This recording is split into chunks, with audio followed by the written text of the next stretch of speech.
Hey guys, welcome back to my YouTube channel. मैं प्रवीण। मैं आपको 10th एनसीईआरटी मैथ्स का कोर्स करा रहा हूं, जिसमें हम थर्ड चैप्टर पढ़ रहे हैं। ये हमारी प्रश्नावली आखिरी है और आखिरी क्वेश्चन ही है। ये हमारे 2 क्वेश्चन बचे हैं जो कि हम करने वाले हैं। इसके पहले की सारी क्लासेस फ्री आपको इसी चैनल पर मिल जाएंगी। आप डिस्क्रिप्शन में लिंक पर जा सकते हो या चैनल पर जाकर आप विजिट कर सकते हो। उसकी प्लेलिस्ट अलग से बना के रखी है। ठीक है।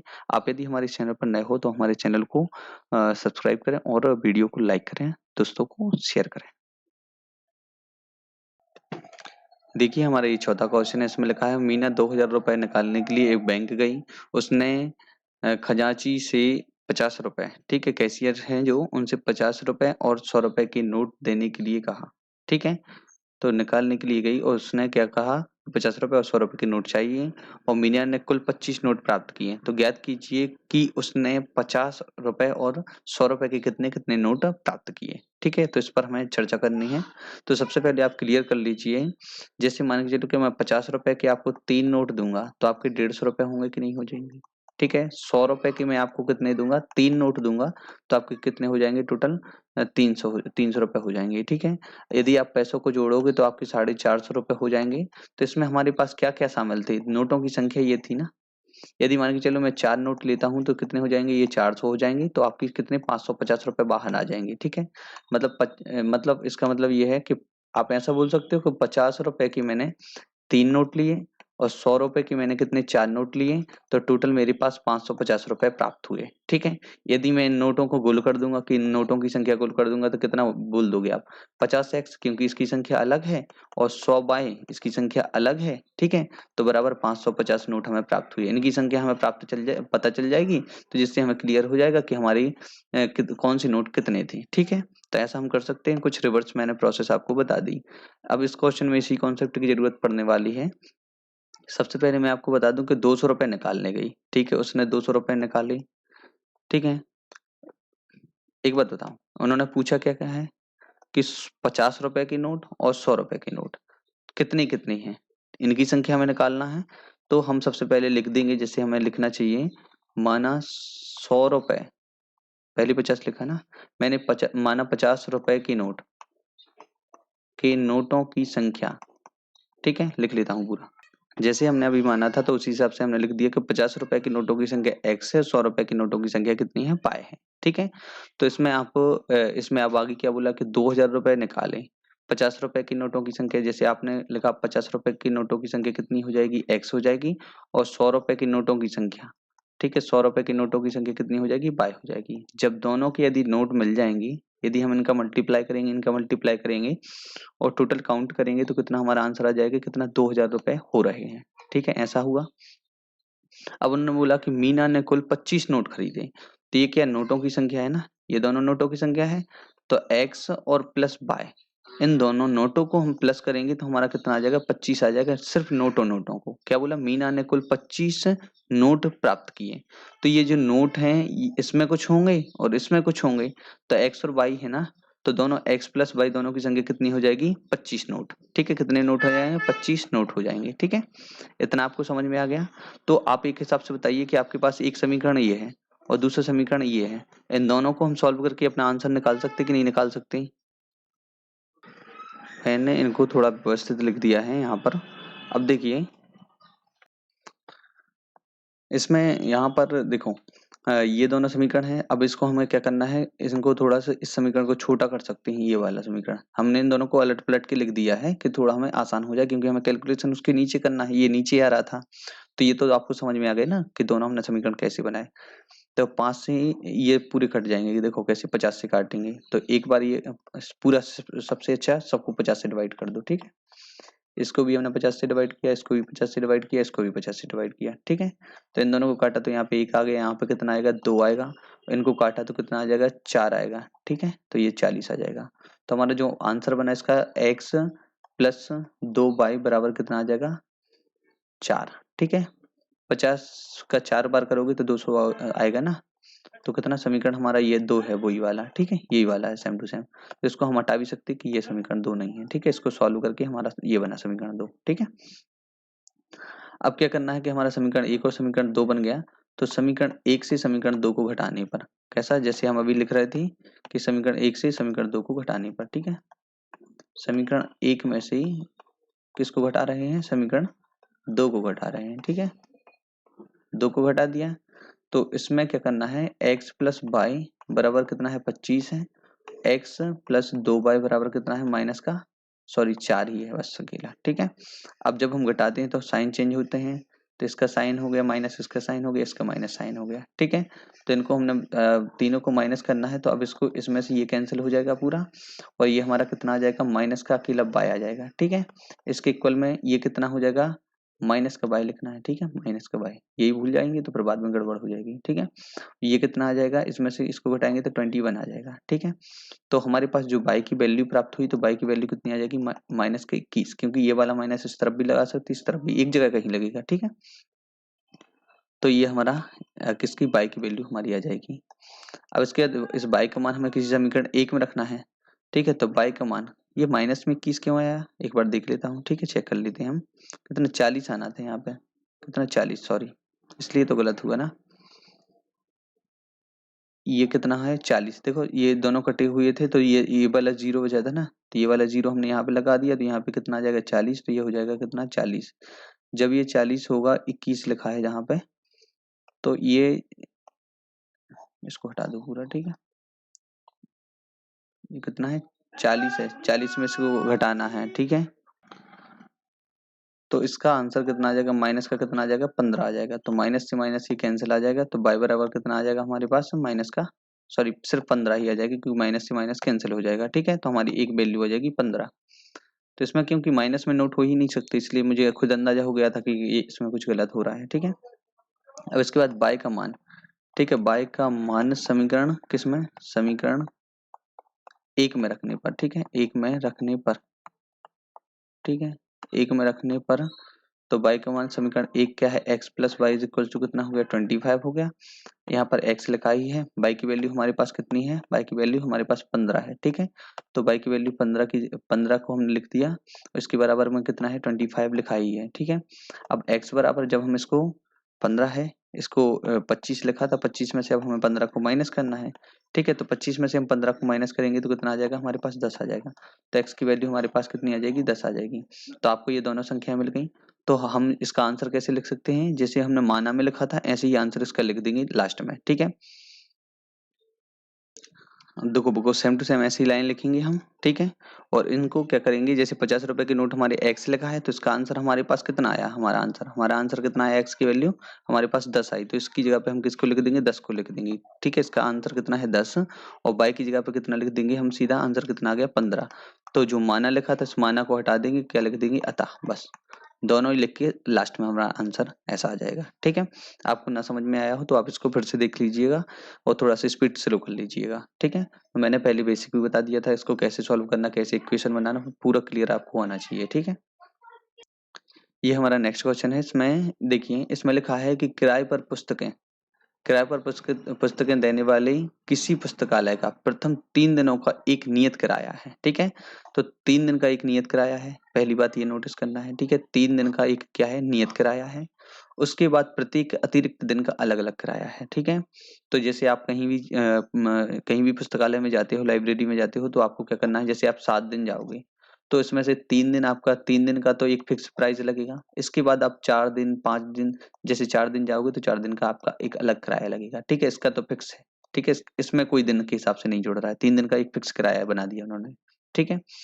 अब इसके बाद हम क्या करते हैं कि क्या बोला है, नियत किराया है, इसके बाद प्रत्येक अतिरिक्त दिन का अलग किराया है। सरिता ने 7 दिनों तक एक पुस्तक रखने के लिए 27 रुपए दिए, ठीक है, 27 रुपए अदा किए। और फिर उसके बाद क्या है, जबकि सुशी ने एक पुस्तक 5 दिनों तक रखने की 21 रुपए अदा किए, ठीक है।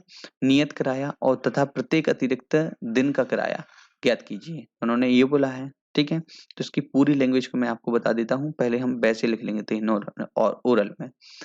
3 दिन का क्या है, 3 दिन का क्या है, नियत किराया है, इसको हम पहले अ, सिर्फ समझने के हिसाब से कर रहे हैं, ठीक है। 3 दिन का क्या है, नियत किराया है, चलो कोई बात नहीं, नियत किराया हो गया, ठीक है। इसके बाद उन्होंने बोला कि प्रत्येक अतिरिक्त दिन का, अतिरिक्त का चलो भाई, इसके बाद जितने दिन आप काम करोगे तो उसका अलग से पैसा जुड़ेगा, ठीक है कोई बात नहीं। सरिता है जो, सरिता, ठीक है, तो सरिता ने कितना 7 दिन, 7 दिन रखा बुक को, और कितने 27 रुपये अदा किए, ठीक है। और ये कौन सा है, सुशी, ठीक है। तो जो सुशी है, तो सुशी का सुशी ने कितने दिन के लिए, 5 दिन के लिए रखा पुस्तक को, ठीक है, 5 दिन के लिए रखा, 5 डेज के लिए, ठीक है, ये 7 डेज के लिए, ये 5 डेज के लिए, ठीक है। तो इनका कितना 21 रुपए अदा किए, ठीक है। इतना आपको समझ में आ गया। तो आप एक बात बताइए कि इसको थोड़ा हम इक्वेशन में यदि ले जाने की कोशिश करें इसके लिए, तो देखो 3 दिन का अलग, 3 दिन का अलग, ठीक है, 3 दिन वाला 3 डेज का अलग हो गया, ठीक है, इसका 3 डेज का अलग हो गया, ठीक है। 3 डेज का तो फिक्स प्राइस है, दोनों को एक सा ही पैसा देना है, ठीक है। अब इसके बाद जो बाकी के कितने दिन बचे, 4 दिन, ठीक है, इसके 4 दिन बचे, और इसके कितने दिन बचेंगे, 2 दिन बचेंगे। तो 4 दिन और 2 दिन, इसमें से वो कोई प्राइस ऐसी मल्टीप्लाई करेंगे, कोई ऐसी प्राइस को मल्टीप्लाई करेंगे इनको, ठीक है। देखो 3 दिन का किराया तो कुछ अलग हुआ, ठीक है, 3 दिन का फिक्स है, ठीक है कोई बात नहीं। इसमें कुछ ऐसी प्रत्येक दिन की ऐसी प्राइस रहेगी कि इनको जब आप मल्टीप्लाई करोगे तो इससे 27 रुपये निकलेगा और इससे 21 रुपये निकलेगा। कुछ इस तरीके से काम हो रहा कि नहीं। तो 3 दिन का किराया, देखो ये दिन है, 3 दिन का किराया इसका फिक्स है, इसका फिक्स है, तो इसका कुछ किराया होगा, इसका 4 दिन का किराए में हम मल्टीप्लाई करेंगे और इसको जोड़ेंगे, टोटल हमारा 27 आना चाहिए, ठीक है। यदि हम इस जगह पर इसका सोचें कि इसका कुछ फिक्स है, ठीक है, 3 दिन का तो फिक्स ही है, 2 दिन की कुछ प्राइस में हम मल्टीप्लाई करेंगे तो जो हमारे पास प्राइस आएगी और इसको इन दोनों को प्लस करेंगे तो 21 रुपए इसका आएगा, ठीक है। तो कुछ इस तरीके से हो रहा है। अब इसको हम, ये तो आप दिमाग में रखना कि इससे फ्लो डायग्राम से हम कुछ करने वाले हैं, ठीक है। अब देखो सबसे पहले उन्होंने क्या बोला है कि नियत किराया, ठीक है। तो माना नियत किराया, हमने क्या मान लिया, माना नियत किराया, ठीक है, नियत किराया x रुपए है, ठीक है, x रुपए है, इसमें मतलब दिन से ये काउंट नहीं होगा, आप कितने भी दिन करो उसका तो मतलब ये है 3 दिन आपने किया तो 3 दिन का नियत किराया, कितने दिन का है, 3 दिन का, ठीक है, x रुपए है 3 दिन का, ठीक है। तो ये कितना हो गया, 3 दिन का। अब यदि उन्होंने क्या बोला कि जो रोज लगना है, कौन सा वाला, अतिरिक्त दिन का किराया, ये नियत नियत मतलब नियत दिन का हो गया।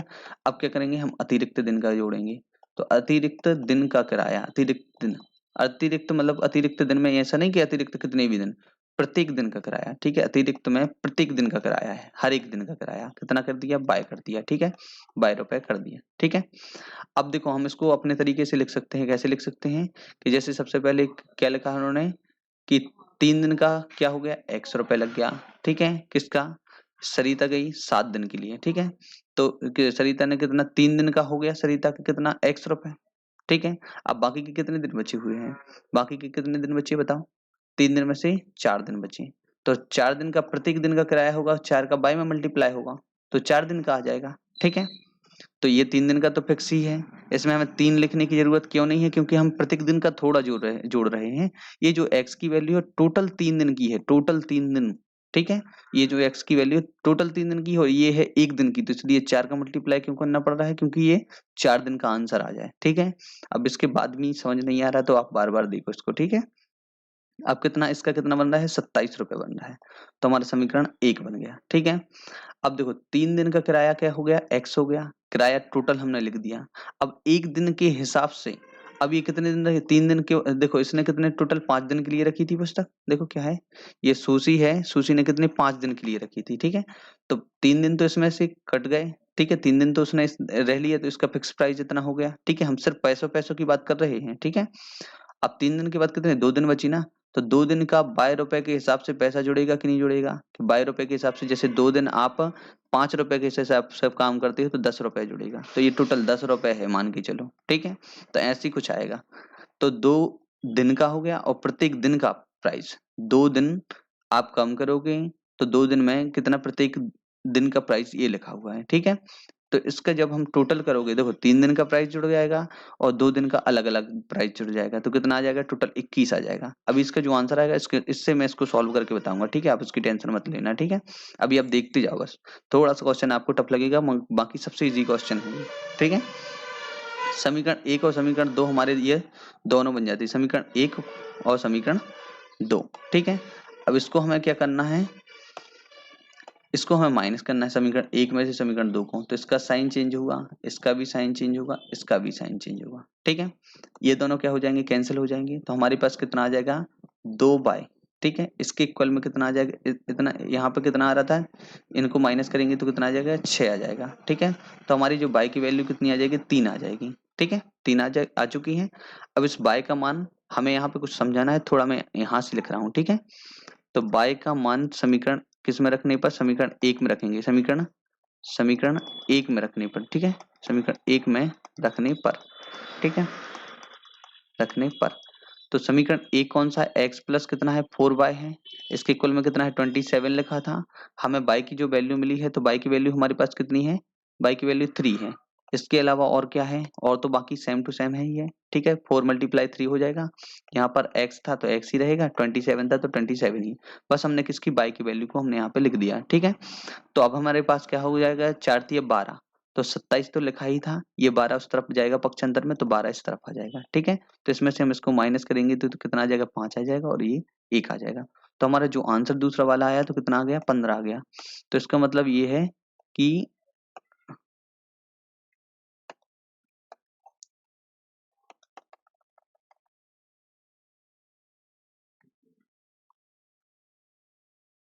देखो x की वैल्यू हमारी क्या आ जाएगी 15 आ गई, ठीक है।